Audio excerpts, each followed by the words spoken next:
Alors, nous allons voir l'exemple 3 du cours. Nous allons le réexpliquer. Donc, soit UN la suite, définie par le premier terme U0 qui est égal à 1, et pour tout entier naturel n, UN plus 1, c'est égal à racine carrée de UN plus 3. Alors déjà, on peut calculer U1, U2, histoire de voir comment ça fonctionne cette suite. Donc si jamais je calcule U1, ben, je sais que c'est racine carrée du terme précédent, U0 plus 3. U0, on a dit que ça valait 1. Donc racine de 4, ça fait 2. Pour calculer U2, on peut calculer donc racine carrée du terme précédent, donc U1 plus 3. U1 c'était 4, donc 4 plus 3. Donc ça nous donne racine carrée de 7. Ok. Très bien. Donc on peut regarder un peu les termes de la suite. U0 c'est 1, U1 c'est 2, U2 c'est racine de 4, c'est un peu plus grand que 2. Donc on voit que la suite semble être croissante. Donc on peut conjecturer que la suite UN est croissante. Et c'est ce qu'on veut démontrer par récurrence. Et donc pour démontrer qu'une suite est croissante, si on se réfère à la définition, il faut démontrer que UN plus 1 est supérieur au terme précédent, donc c'est-à-dire à UN. Et bien c'est exactement ce que nous allons démontrer par récurrence. Donc notre proposition P de N va être UN plus 1 plus grand que UN. Voilà, c'est une inégalité sur deux rangs. Parce qu'on voit bien qu'il y a le rang suivant et le rang précédent. Donc c'est un peu particulier. Donc regardons initialisation pour n égale 0. Alors pareil, si je sais pas, je prends un brouillon, je vais l'écrire en bleu, le brouillon, P0, qu'est-ce que c'est? C'est, donc je remplace n par 0, U0 plus 1 ça fait U1, plus grand que U0. Donc c'est ça que je dois démontrer. Ah mais U1, c'est quoi? U1 c'est 2. Et U0, je l'écris, c'est 1. Donc, on a bien U1 plus grand que U0. Donc c'est bon, c'est gagné. P0 est vrai. Hop, voilà. Donc je vais effacer ça, ce qui est en bleu, et je vais faire ma conclusion. Donc P0 est vrai. Voilà. Vous avez vu l'initialisation, c'est jamais difficile. La difficulté en réalité, c'est qu'est-ce que je dois écrire pour montrer que c'est vrai. Mais là, je cite mes valeurs U1 et U0 et je conclus. J'ai aucun calcul. J'ai juste à comprendre ce que je dois faire. Hérédité. Ok, donc je me fixe un entier n et je supposais que P de n est vrai.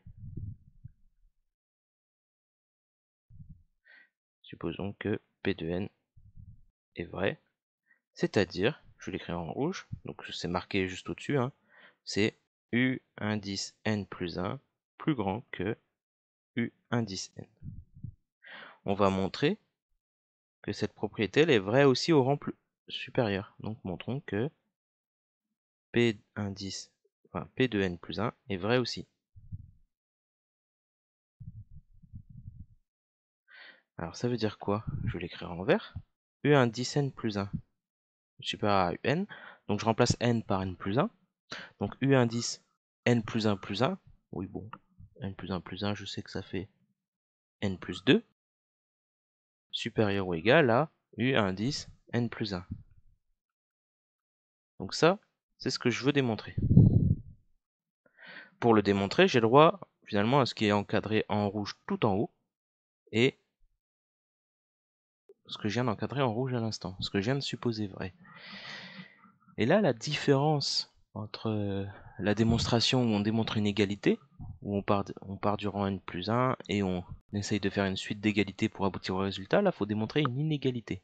Et on pourrait partir de un plus 2 et voir si c'est plus grand que un plus 1, mais on va voir que c'est pas forcément... en tout cas, vous pouvez essayer, vous allez voir que c'est un peu pénible à écrire et il y a une méthode beaucoup plus simple. Quand je regarde cette inégalité, donc l'inégalité rouge vers l'inégalité verte, quand je regarde ça, je passe de un plus 1 à gauche à un plus 2.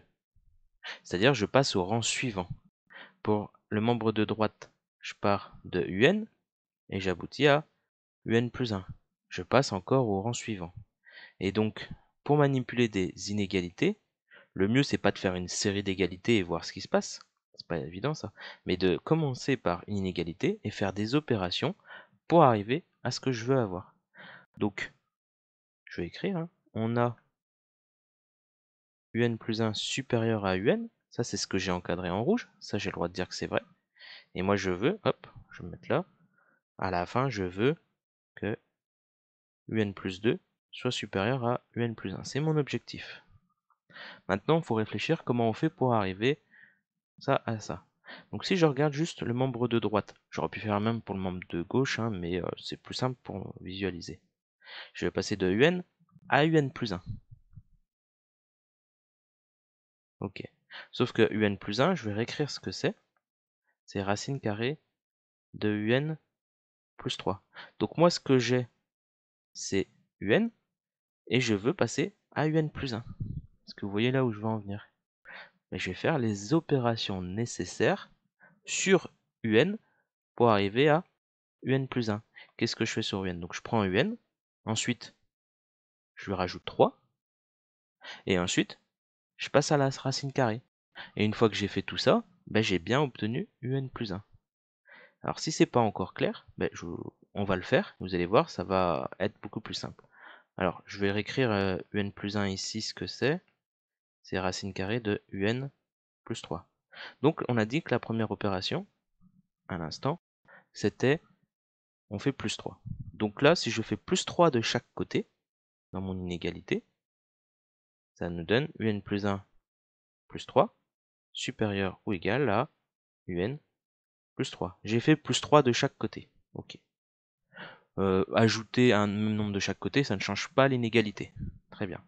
Maintenant, je passe à la racine carrée. Mais la racine carrée, quand je compose dans une inégalité, il faut que la fonction soit croissante. Si la fonction n'est pas croissante, ça change le sens de l'inégalité. Ça fait partie des critères qui changent les inégalités, donc ça, on reverra tous les détails en cours, mais à retenir, donc si je passe à la racine carrée, de chaque côté, je ne change pas le sens de l'inégalité, car la fonction racine carrée est croissante sur les réels positifs.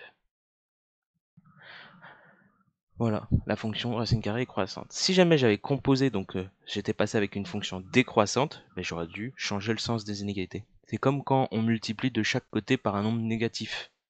Mais là, on change. Il y a plusieurs critères, c'est principalement celle-ci, hein, la fonction croissante ou décroissante. On verra ça en détail plus tard. Donc voilà, j'obtiens à droite racine carrée de un plus 3, mais qu'est-ce que c'est ça, cette chose-là? Je regarde. Ah, c'est le un plus 1, je suis passé au rang suivant. Donc supérieur ou égal, donc ça, en réalité, c'est u indice n plus 1.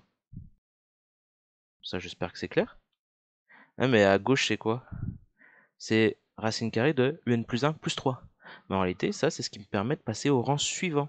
Et le rang suivant à un plus 1, c'est un plus 2. C'est gagné. Ça veut dire que la proposition là, vert est respectée. Ça veut dire que Pn plus 1 est vrai aussi. Et si c'est vrai, bah, c'est-à-dire que par le principe de récurrence, un plus 1 c'est plus grand que un pour tout entier naturel n, donc la suite elle est croissante. Voilà.